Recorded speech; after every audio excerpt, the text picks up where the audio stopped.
Um, that's one of the greatest team wins I've ever been a part of. I've been in this as a coach for a while, played for a while. Um,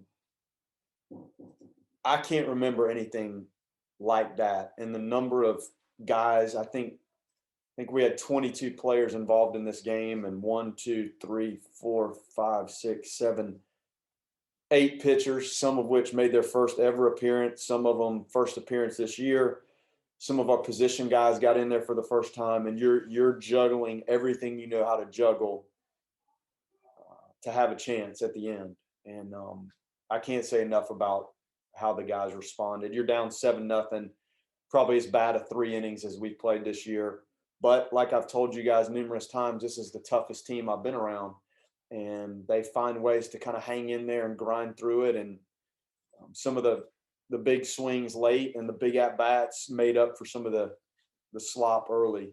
But Herder's a really, really good pitcher. Those guys know what they're doing. Their bullpen arms are velocity and stuff is good. So can't say enough about our guys. I can't.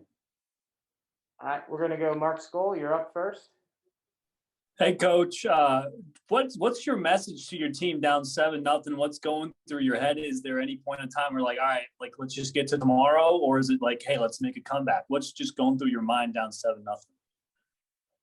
Well, it's frustrating for Friday night like this to start that way. So everybody's on their heels. We didn't have a good pace of the game. We didn't have a good tempo.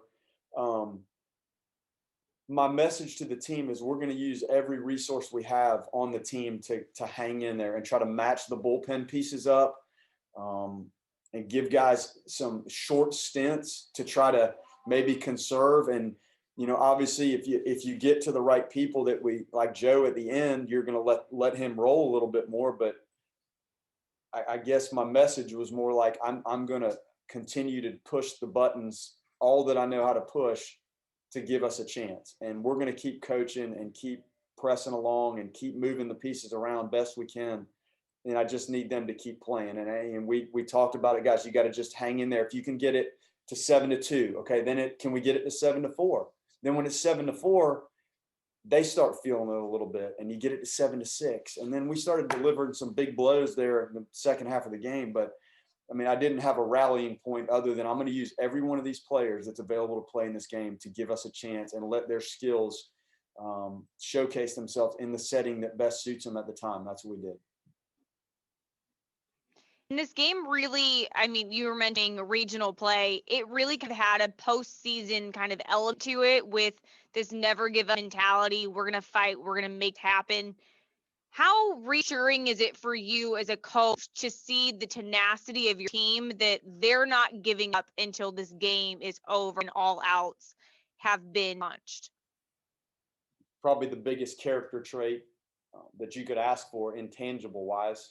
You have to have talented players in order to compete at this level. So I think you kind of take that and understand that that's in play for everybody we play. But the toughness and mental toughness, physical toughness, sure, but that mental toughness, like not to get overly distracted or frustrated. I've seen it from this group over and over. Today was the biggest example, and the country can watch it if they choose. Really impressive, and that is the biggest character trait in any sport, any team, is that mental toughness and the ability to execute at those critical moments and just hang in there, and they sure did. As a coach, what are you most proud of when you look at this team and the game that they left out there on the diamond? Well, I guess today you're proud of the offensive and some of the swings and the home runs. That's pretty obvious. But I've got a guy that's a grad transfer, Christian Scafidi, that's injured right now, and he was on that walkie-talkie with me for 4 hours. And we're trying to get certain pitchers ready, and maybe other pitchers that are not as ready as pitcher A. So pitcher B is at one level of preparation, and pitcher A is maybe at a higher level. And to look at Mercer and Colip and Lynch and Dom and Jack Sheehan and Holbert and Mejias and Sheridan all to come in the game and function. I know some guys didn't have great outings, but the preparation down there in the bullpen, that's what you don't see on TV, and it's not going to show up in the box score. And the guy that was helping me run that,